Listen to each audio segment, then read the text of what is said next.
તરફ વાત કરીએ આપણે અમદાવાદની તો અમદાવાદ પીએમ આજથી ગુજરાતના 2 દિવસના પ્રવાસે છે અને જેમાં તેઓ આજે સવારે સૌપ્રથમ વડોદરા એરપોર્ટ પહોંચ્યા હતા અને જ્યાં વડોદરામાં તેમનો રોડ શો યોજવામાં આવ્યો હતો અને જેમાં હજારો લોકો હાજર રહ્યા હતા અને ત્યારબાદ પીએમ દાહોદમાં એક ખૂબ મોટી જાહેર સભાને સંબોધવા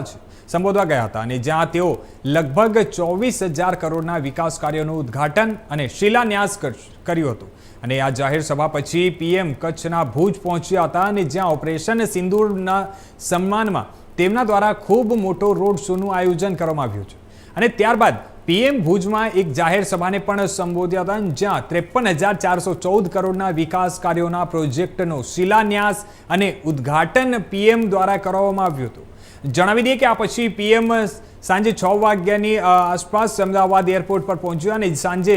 આપણે વાત કરવામાં આવે તો અમદાવાદ એરપોર્ટથી ઇન્દિરા બ્રિજ સર્કલ સુધી એનો આ રોડ શો યોજવામાં આવ્યો અને જેમાં લગભગ 50,000 થી 60,000 લોકો હાજર રહ્યા હતા અને જણાવી દઈએ કે અહીંના તમામ ધારાસભ્યો અને સાંસદો અને જિલ્લા પ્રમુખ જિલ્લા મહામંત્રી મંત્રી ને તમામ કાર્યકરો અને નારી શક્તિ પણ હજારોની સંખ્યામાં શૌર્ય સન્માન રોડ શોમાં હાજર રહ્યા અને ત્યારબાદ પીએમ ગાંધીનગરમાં રાજભવનના રાત્રિ રોકાણ કરશે અને આવતીકાલે સવારે એટલે કે 27મી તારીખે લગભગ 11 વાગે પ્રધાનમંત્રી મહાત્મા મંદિરમાં શહેરી વિકાસ કાર્યક્રમમાં હાજર રહેશે।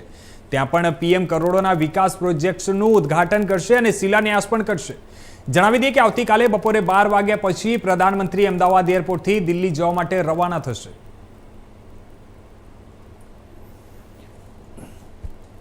પહેલગામમાં જે રીતે આતંકવાદી હુમલો થયો હતો અને પહેલી વખત એવો દ્રોણાસ્પદ હુમલો થયો કે જેમાં આતંકવાદીઓએ જાતિ ધર્મ પૂછીને ગોળીબાર કર્યો હતો ત્યારે ચોક્કસથી પહેલગામના હુમલા બાદ જે આર્મીના જવાનો દ્વારા જે ઓપરેશન જે છે તે પાર પાડવામાં આવ્યું તે ઓપરેશનનું નામ ઓપરેશન સિંદૂર રાખવામાં આવેલું હતું અને ઓપરેશન સિંદૂરની ના સન્માનમાં જ દેશના ઘણા બધા રાજ્યોમાં અને ગુજરાતમાં પણ ઘણા બધા જિલ્લાઓમાં રોડ શો જ્યારે ગુજરાતના મનોતા પુત્ર અને વડાપ્રધાન નરેન્દ્ર મોદી જ્યારે ગુજરાતના પ્રવાસે છે 2 દિવસના આજે વહેલી સવારે અત્યારે તેઓ વડોદરા પહોંચ્યા હતા। વડોદરામાં રોડ શો આયોજિત કરવામાં આવ્યો ત્યારબાદ દાહોદમાં તેઓ જનસભાને સંબોધિત કરવાના છે અને દાહોદની અંદર લગભગ 24,000 કરોડના વિકાસ કાર્યોનું લોકાર્પણ અને શિલાન્યાસ તેમના દ્વારા જે છે તે કરવામાં આવશે। ત્યારબાદ ભુજમાં પીએમ જે છે તે ઉપસ્થિત રહેવાના ભુજમાં લગભગ 2 વાગે રોડ શો પીએમ નો જે છે તે આયોજિત કરવામાં આવેલો છે। 3:30 વાગે પીએમ ની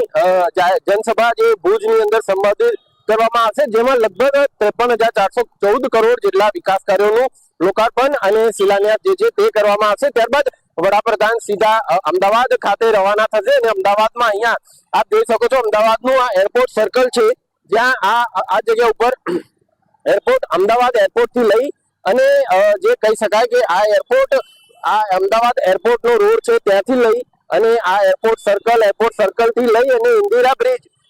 એટલે કે લગભગ 2.5 થી 3 કિલોમીટરનો જે રૂટ છે ત્યાં પીએમ ની જે છે તે રોડ શો પીએમ દ્વારા જે છે તે આયોજિત કરવામાં આવશે। ખુલ્લી જીપમાં પીએમ જે છે તે સવાર હશે અને તેના માટે થઈ અને અમદાવાદ મ્યુનિસિપલ કોર્પોરેશન અને ભારતીય જનતા પાર્ટી દ્વારા અલગ અલગ પ્રકારના આયોજનો આપ જોઈ શકો છો કરવામાં આવેલા છે જેમાં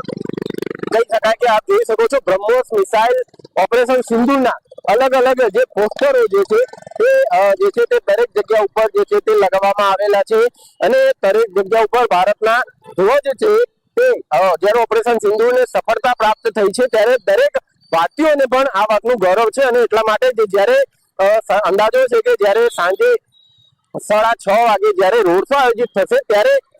તેના ઓપરેશન સિંદૂરની સન્માનમાં જ્યારે આ રોડ શો આયોજિત થવાનો છે પ્રથમ વખત એવું થઈ રહ્યું છે કે હજારોની માત્રામાં લોકો જે છે સ્વેચ્છાએ આ રોડ શો ની અંદર જે છે તે સંમલિત થશે અને લગભગ 50,000 થી 70,000 જેટલા લોકો આ રોડ શો ની અંદર જે છે તે સંમલિત થવાના છે અને એના માટે થઈને લગભગ બપોરે હમણાં 1:30 વાગ્યાથી લઈ અને સાંજે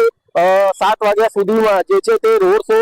જે અમદાવાદ એરપોર્ટ થી લઈ અને ઇન્દિરા બ્રિજ સુધીનો રોડ છે તેને ત્યાં ડાયવર્ઝન જે છે તે આપવામાં આવેલું છે। હજારોની માત્રામાં લોકો ઓપરેશન સિંદૂરની સન્માનમાં જ્યારે આ રોડ શો આયોજિત થઈ રહ્યો છે ત્યારે લોકો આની અંદર સ્વેચ્છાએ જોડાશે। કેમેરા પર્સન કિશોર આઠવલે સાથે જતીન રાવલ, ઇન્ડિયા ન્યૂઝ, અમદાવાદ।